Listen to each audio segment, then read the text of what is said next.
of Africa. The story of resurgent and burgeoning Africa is here, only on the Pulse of Africa channel.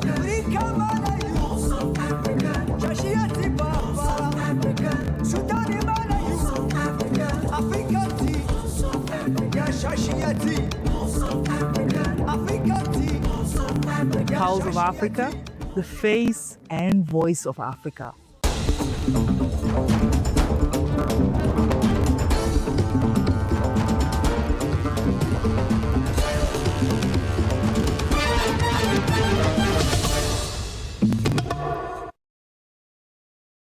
Hello viewers, I'm IGAD and you're watching POA News of the Hour. Please stay with us. The chairperson of the African Union Commission, Mohamed Ali Youssef, has strongly condemned the military coup in Guinea-Bissau, highlighting the importance of strengthening democratic governance across Africa. The military seizure of power and imposition of the emergency measures undermine the progress toward democratic stability and respect for constitutional order in the region. In his statement, Youssef emphasized the AU's unwavering stance against unconstitutional changes of government, reaffirming the organization's commitment to promoting democratic principles and the rule of law. He underscored the need for respect the ongoing electoral process and uphold constitutional legitimacy, especially by allowing the legally mandated institutions such as the National Electoral Commission to carry out their functions without interference. The coup, which led to the arrest of President Umaro Sissoco Embalo and other officials just before the announcement of elections results, poses a serious threat to the democratic trajectory of Guinea-Bissau. The AU chairperson called for the immediate release of detained leaders and urged all parties to exercise restraint, emphasizing that stability and democratic progress depend on dialogue and adherence to constitutional processes.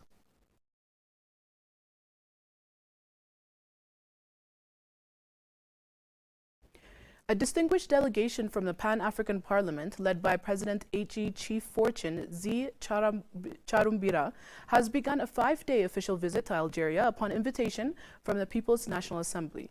The purpose of this diplomatic mission is to strengthen cooperation among African parliaments and promote collaboration among government officials on key issues aligned with Africa's development priorities. The visit underscores a collective commitment to enhancing intra-Africa relations and fostering intercontinental integration. Upon arrival, the delegation received a warm welcome from Arti Hon Brahim Bughali, Speaker of the People's National Assembly. Bughali praised the ongoing efforts of the PAP and reaffirmed Algeria's commitment to working closely with the organization to realize the aspirations of African citizens, especially the youth. He stressed the importance of joint efforts to tackle critical issues such as extremism, climate change, and unemployment, emphasizing the need for increased regional solidarity and cooperation. President Charumbira expressed gratitude to Algeria's parliament government and people for their support, highlighting Algeria's vital role in maintaining stability with the PAP. He acknowledged Algeria's historic contributions to liberation and decolonization efforts and regarded the country as an essential partner in developing African-led solutions to shared challenges. He also commended Algeria's support for leadership rotation principles with the organization, which have contributed to its stability. Looking ahead, the PAP president proposed innovative cooperation measures, including twinning parliamentary committees to facilitate knowledge sharing and experience exchange.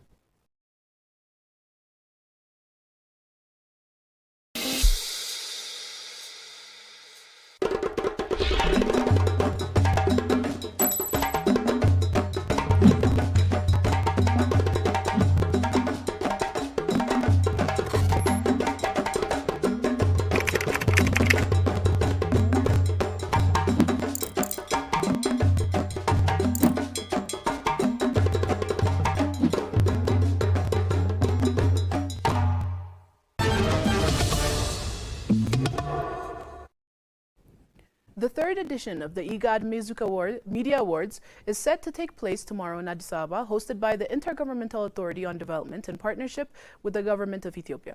The two-day event, scheduled for November 29 to 30, will honor journalists and media professionals whose work has made significant contributions in the fight against climate change.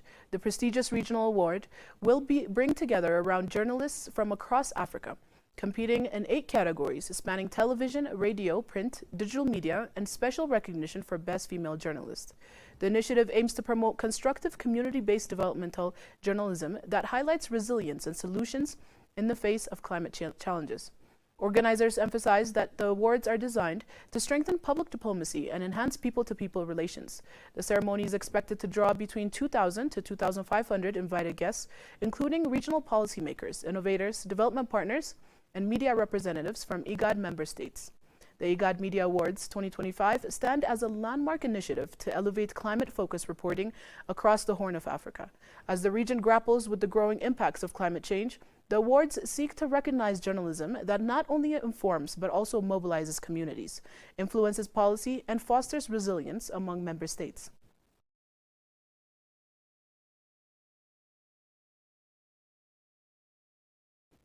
President John Dramani Mahama has emphasized the importance of utilizing locally produced poultry and livestock in Ghana's school feeding program. He stated that the nation is dedicated to building an economy that consumes what it produces, promoting self-sufficiency. During the groundbreaking ceremony of a new meat and poultry processing facility in Bechem, Sunyani, on November 27, 2025, President Mahama highlighted that the project would generate employment opportunities for young people through rural industrialization. He also announced plans to soon launch a school poultry and livestock initiative, encouraging schools to establish farms for both self-consumption and export. The facility is part of Ghana's broader strategy to reposition itself as a competitive player in the poultry and livestock sectors. It will feature a modern feed processing plant to produce high-quality, affordable feed, a hygienic meat processing unit that meets both domestic and export standards, a training academy for young farmers, and warehouses to store feed. President Mahama underscored the job creation potential of the project, noting that from production to processing, packaging, distribution, and retail, thousands of youth jobs would be generated. He expressed gratitude to Minister of Food and Agriculture, Eric Opoku, and his team for their efforts in completing the project and reiterated the country's goal to reduce poultry imports by promoting local consumption through the Eat Ghana campaign.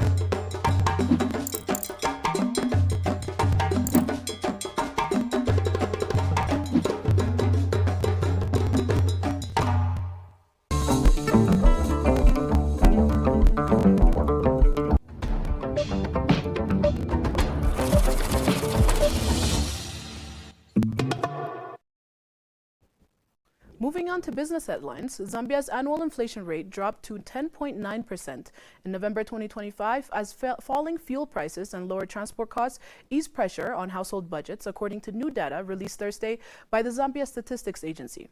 Acting statistician General Sheila Mudenda said the slowdown from October rate of 11.9% was driven by price reductions in non-food items such as petrol, diesel, paraffin, vehicle purchases, and domestic and regional airfares.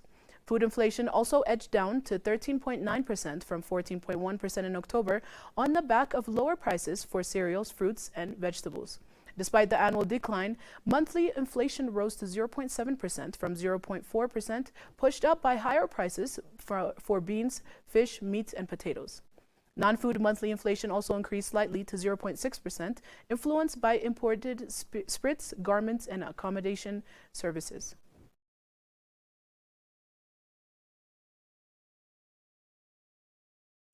At the Africa Investment Forum in Rabat, international experts emphasized the urgent need for significant investment in digital infrastructure to position Africa as a major player in the global digital economy and the fourth industrial revolution.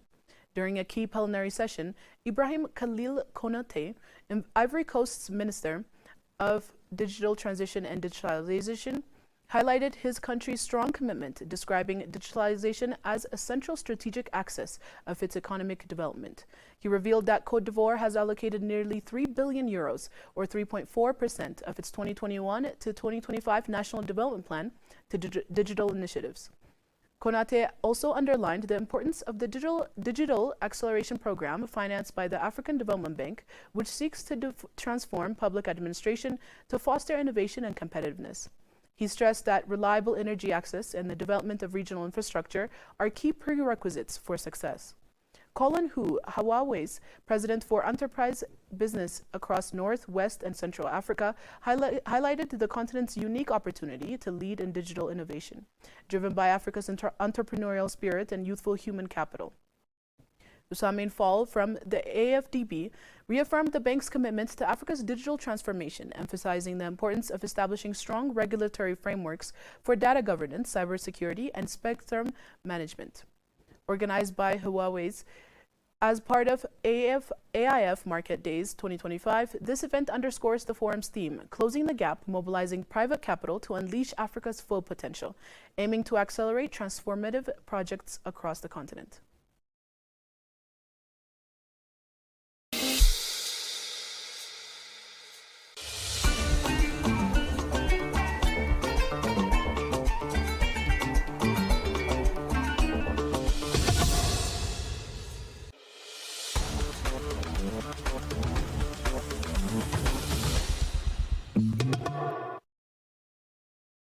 Moving on to sports news, the Africa Cup of Nations trophy was unveiled in London on Thursday as it begins its tour ahead of next month's tournament. Dubbed the Morocco 2025 Diaspora Tour, the event celebrates African football spirit and will travel from London to Paris and then on to Tokyo. Kenya's former midfielder Victor Wanyama was among the notable figures present at the unveiling. He touched on the difficulties some teams have faced in qualifying for the tournament. You go through a lot. It's not easy. It takes great effort, both physical and technical, to reach that level. Nothing comes easy. Nobody is here to joke. African football is incredibly competitive, and both players and teams are deeply committed. It can never be easy, Victor said. The Africa Cup of Nations returns this December, with Morocco set to host the continent's premier football event. The tournament kicks off on December 21, 2025, and runs the final on January 18, 2026. Matches will be held in major cities, including Casablanca, Marrakech, Rabat, and Agadir, with AFCON 2025 promising a showcase of African talent, spirit, and unity.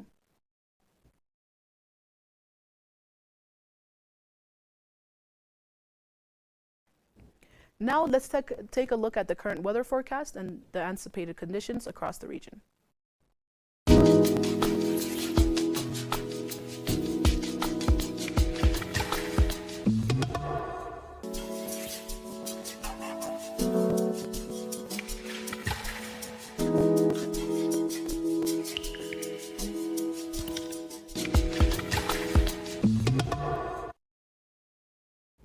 That wraps up our broadcast from POA News for this hour. Thank you for joining us, and stay tuned for more news updates from Africa.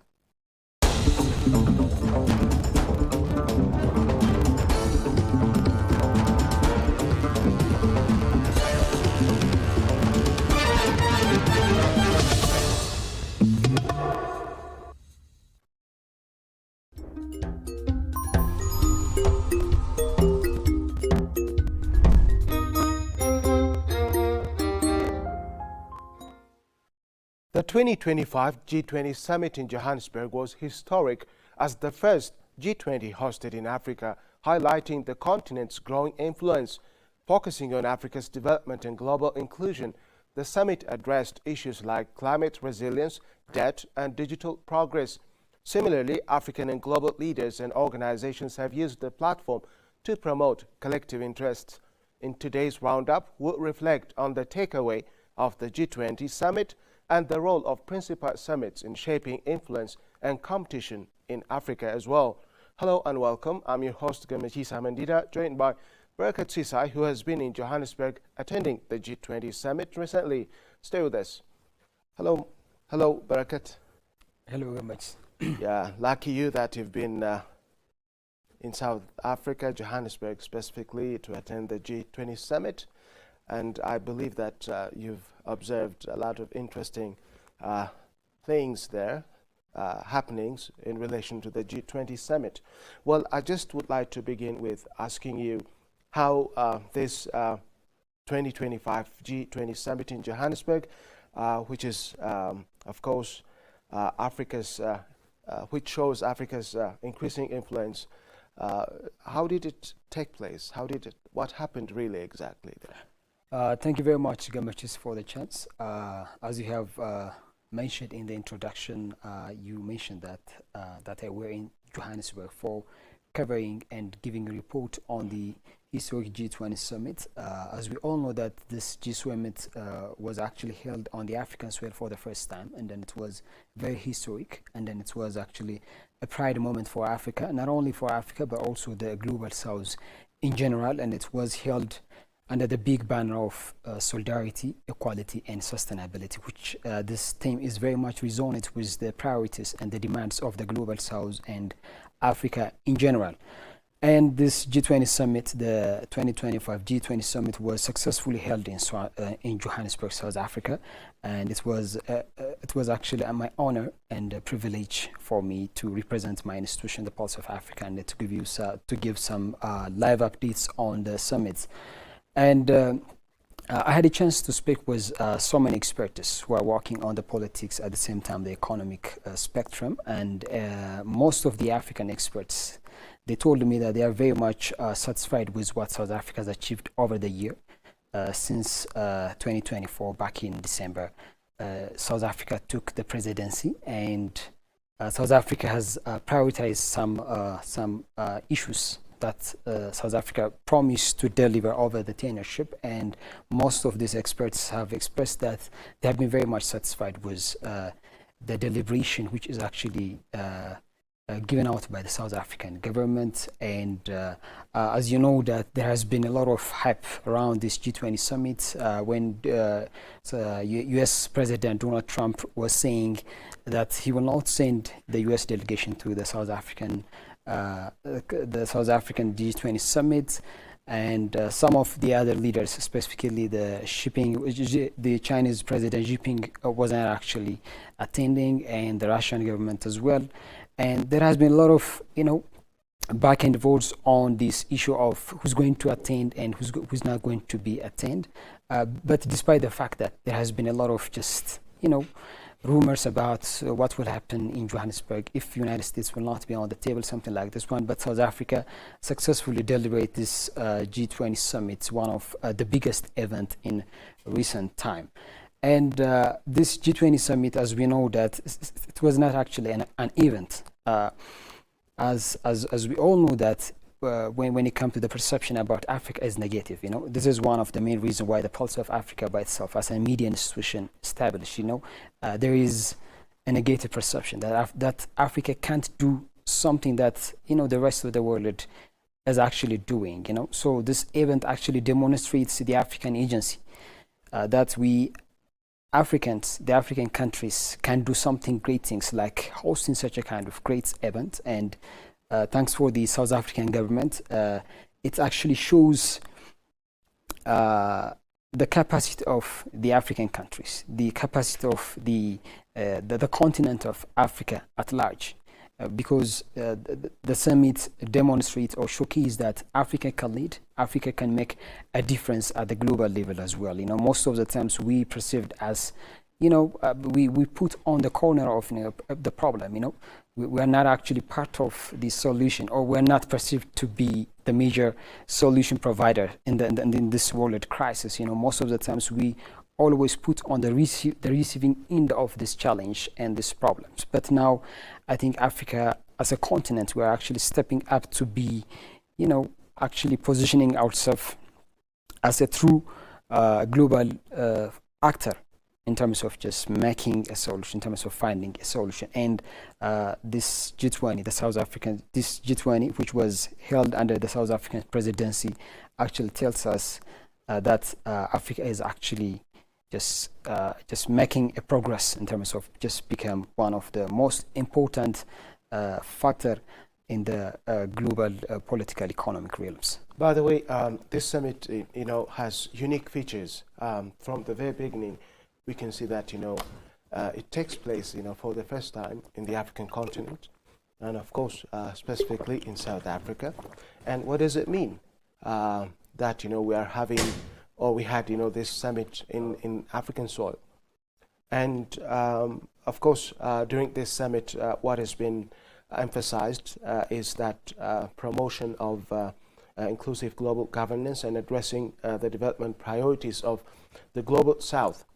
And as you said earlier, of course, two global leaders, key global leaders, were absent.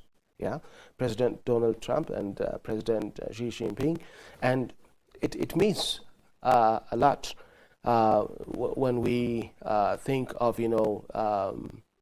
this G20 having these presidents absent. It does mean a lot of things, especially in terms of its symbol and its implication as well. What do you say on this? But as I have said, for example, if you look at before the beginning of the G20 summit in Johannesburg, the international media was actually saying a lot about the absence of the U.S. president, specifically Donald Trump. And of course, the Chinese president Xi Jinping also expected to attend, but he also missed that opportunity. But he was also represented by the prime minister. But South Africa, despite the fact that these two big presidents, big names, were not on the table, South Africa successfully delivered. Even traditional, as we know, that the declaration was actually approved at the end of the G20 summit previously, as we all know. But in this G20 summit, the declaration was declared or approved by the G20 leaders at the beginning of the summit, which also one of the major achievements of South Africa. And South African President Ramaphosa was saying that this G20 summit actually it's the Trump of multilateralism, because people were saying that the coming of Donald Trump's people they have some sort of criticism on the administration of Donald Trump, because they're saying that he is go against the main principle of multilateralism. He is actually working to weaken the collaboration among countries. There has been a lot of push on the South African government. Despite all these things, the South African government has been able to hold these big summits. And even though the absence of the U.S. delegation, it's actually something that it's a glaring impact. But despite the fact that South Africa, without having any problem, can deliver this big summit, Gamisa. Yes, Barakat. The other thing is, of course, outside formal negotiations, civil society organizations and activist groups, voiced concerns on issues like corporate accountability, gender equality, and climate justice. This was voiced during this summit. And this is also, just one of the unique features of this specific summit. Yeah.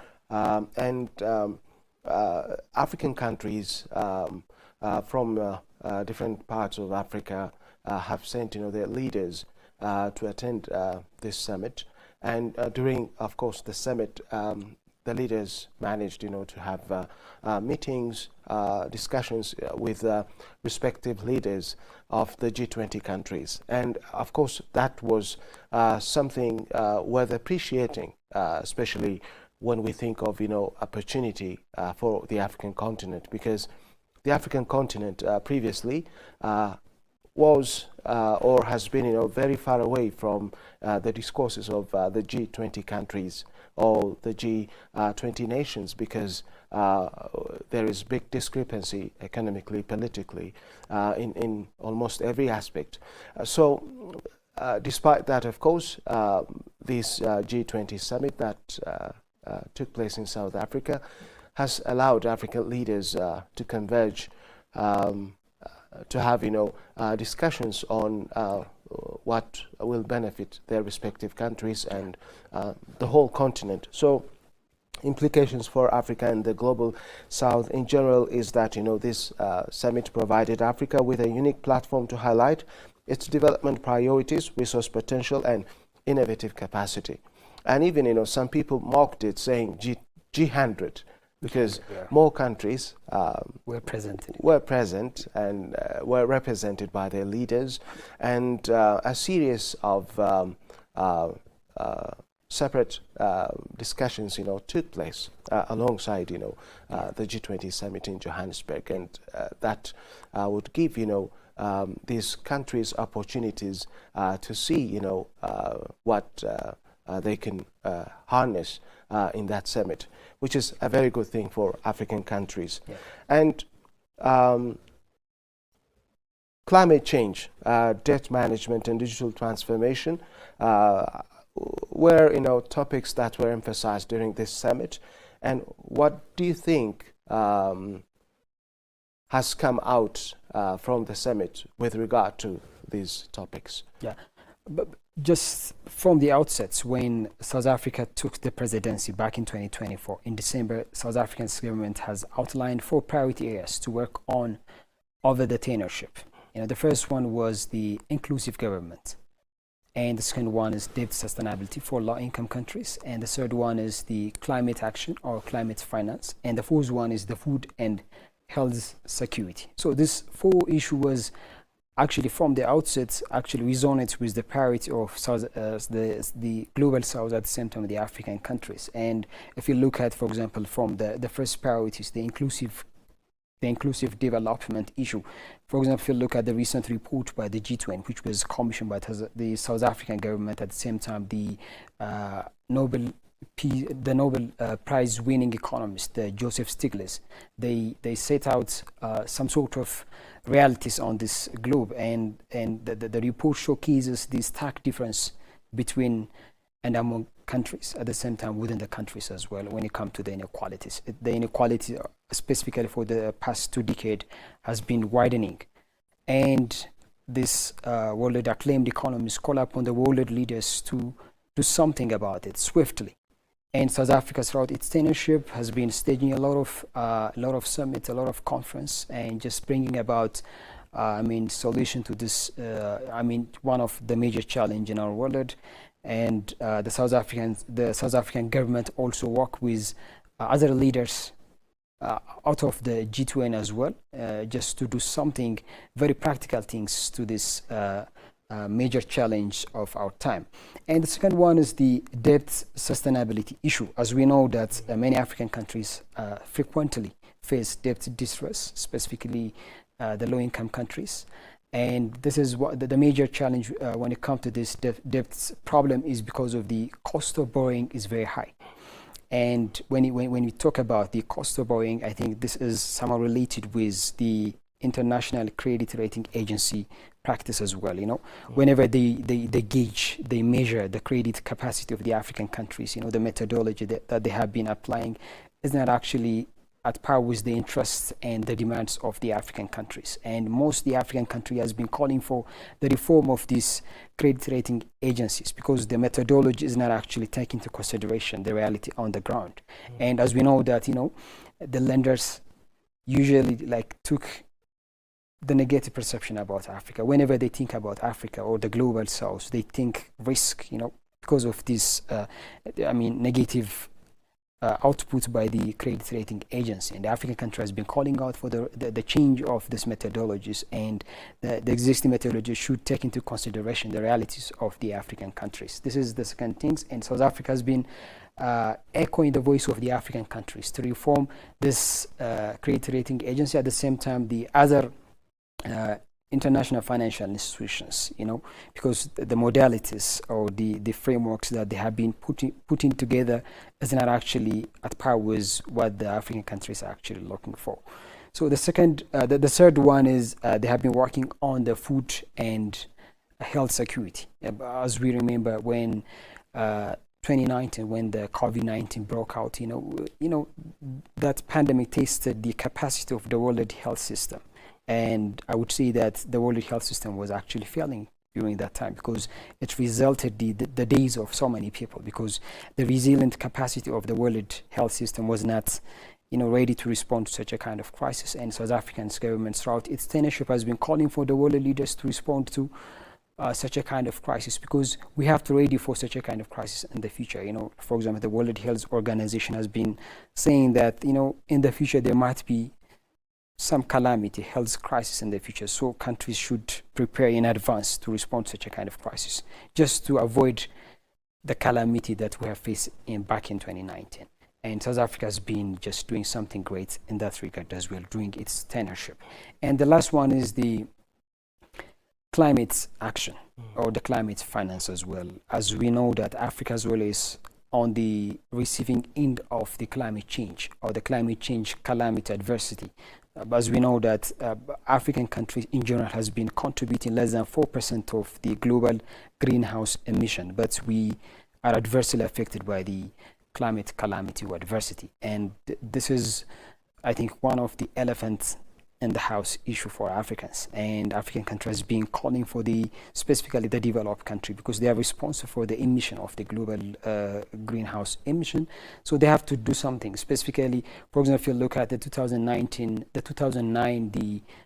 the pledge by the global north to the developing country, I think they pledged to give around $100 billion per annum starting from 2020. But that promise hasn't been delivered so far, and there has been a lot of problems with regard to that one. I'm not going to detail about it, but still the climate financing, which is coming to Africa, which is go to the global south in general, is not enough to what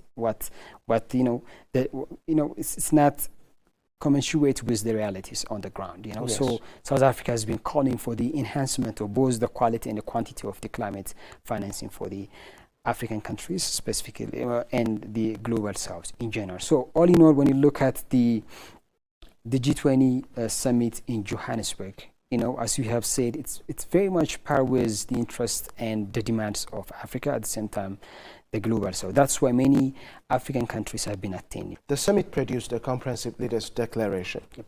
And as you said earlier, Africa is a continent with important things, for example, minerals.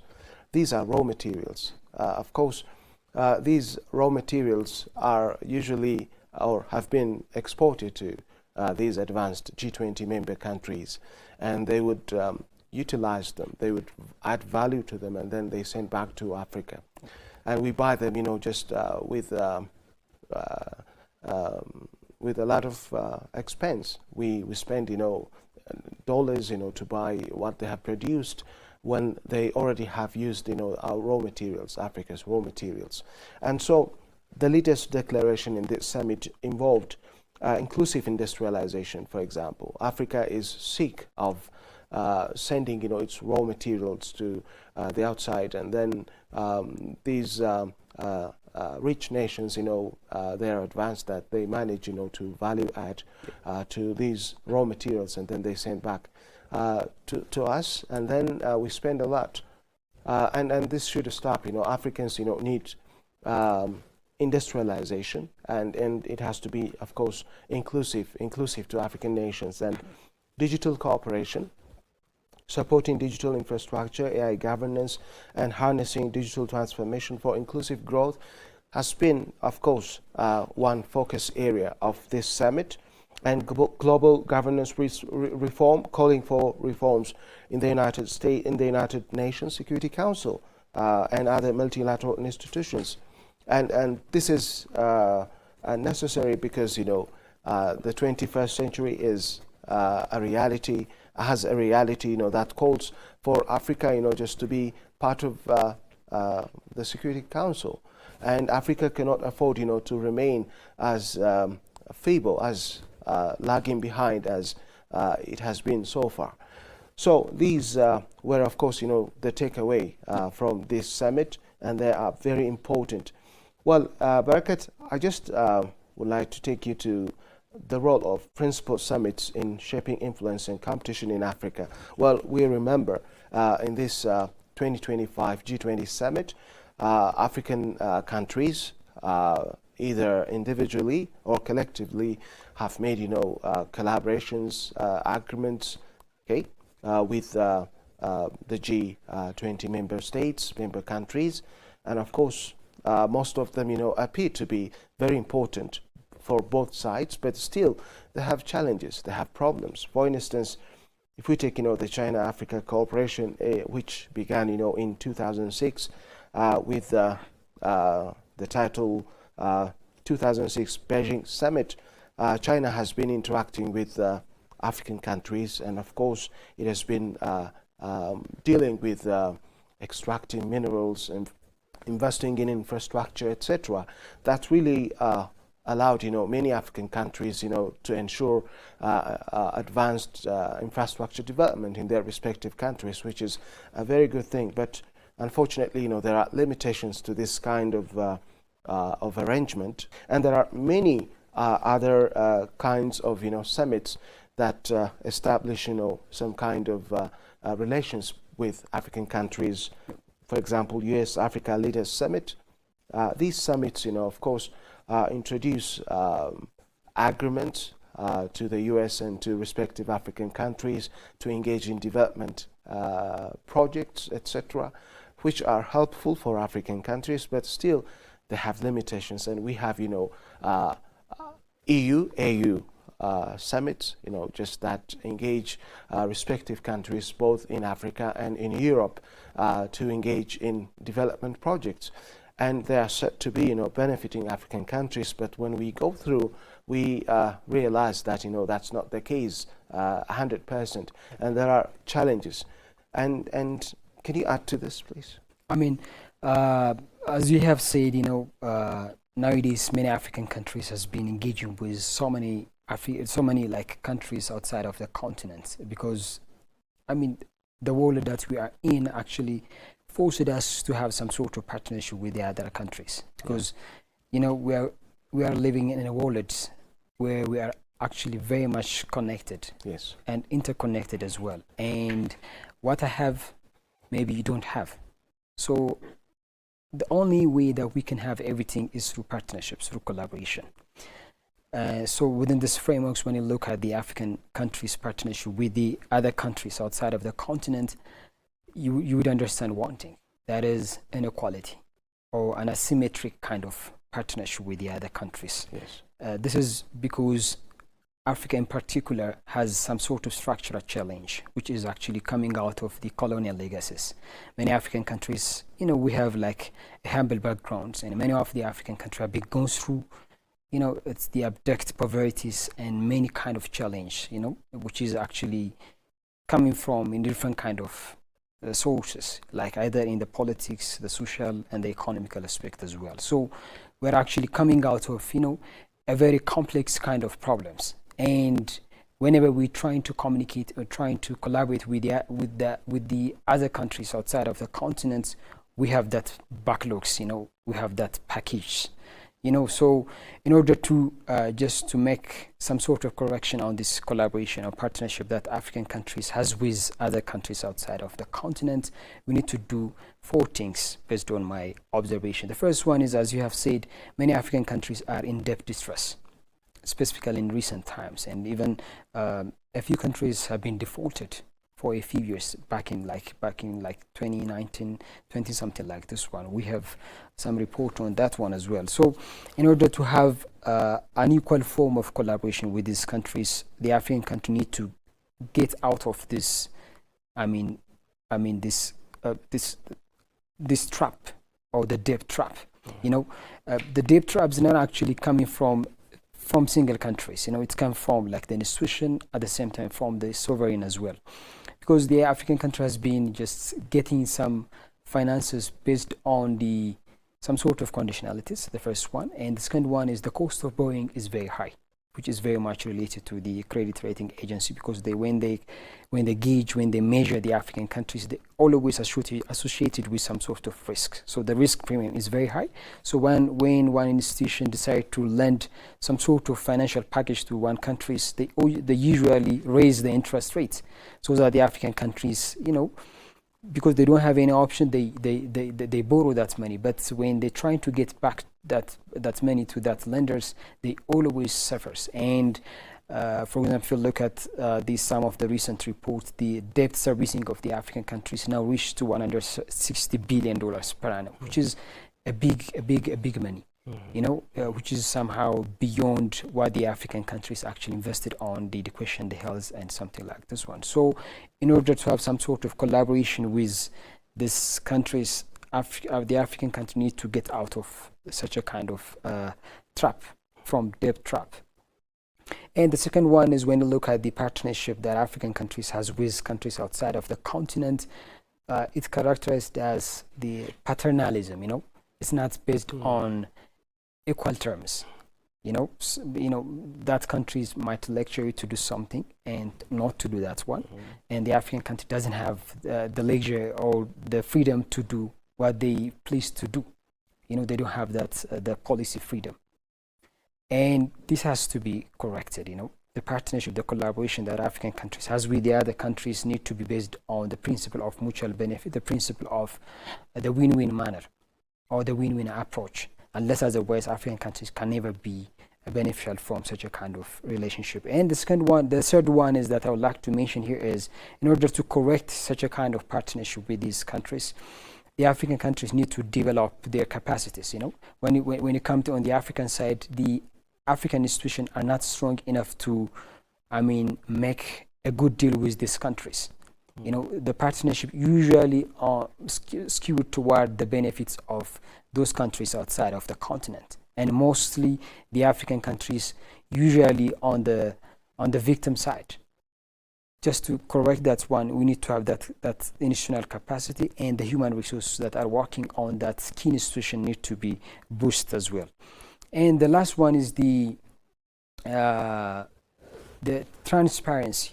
There has been a lot of conference, there has been a lot of partnership with these countries, but we don't have any transparency, at the same time accountability as well. There has been a lot of pledge. For example, if you look at the climate pledge, which is around $100 billion by this global north in 2009, which hasn't been delivered yet, and no one is actually accountable for that one, because these countries has the moral responsibility. They don't have any legal responsibility to do that. Yeah.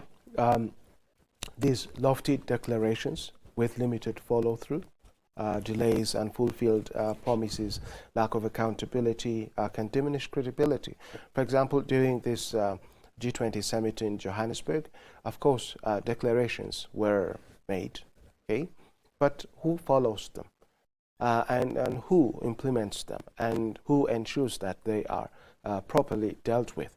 This is a very important question that needs to be answered. Of course, usually there is power imbalance between African countries and other advanced countries, powerful countries, and they set agendas. Okay, these powerful countries, they set agendas, impose conditions, and prioritize, strategic interests. And how should Africa, just deal with this and risks of exploitation and resource dependency? Well, it is obvious that these advanced countries, most of them rely on the resources, the natural resources of African countries. And because, there is very limited technology amongst African nations, they are not able to harness, what they have, their resources. And so they depend on these advanced countries, to be able to utilize them, for example, to add value to them, and be competent enough, to use, the resources that they have. And still the challenge is so huge, and something, real must be done by, African countries. Yeah, just to add on what you have said, when you look at, the characteristics of this partnership, still it follows the footsteps of the last colonial footsteps, Yeah.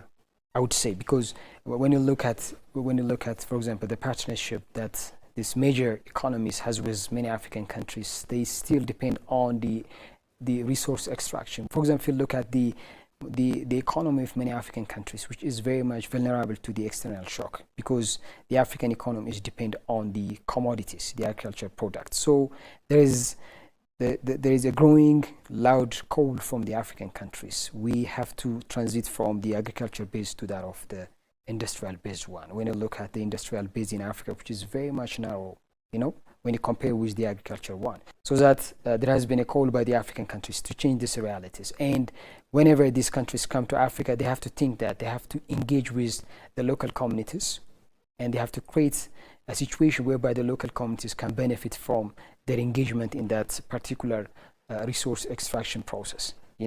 Most of the times we have been just exporting raw materials to the outside world, and this has actually positioned Africa on the victim side. So this has to be changed once and for all. For that, African countries need to collaborate, and they have to just, voice their concern whenever they get the chance to make that point on the high table. Yeah, Barakat, African countries need to find effective tools, for sustaining growth and regional empowerment, and of course, making impact analysis of these summits. And they have to strategically pursue autonomy by fostering inclusive partnerships with these nations or institutions in these nations. Berkat, I'm afraid time is up. We need to wrap it here. Thank you. Thank you. Viewers, thank you very much for watching our program. We do believe that you've gained some insights about the G20. Next time, we'll come up with a new edition. Until then, goodbye.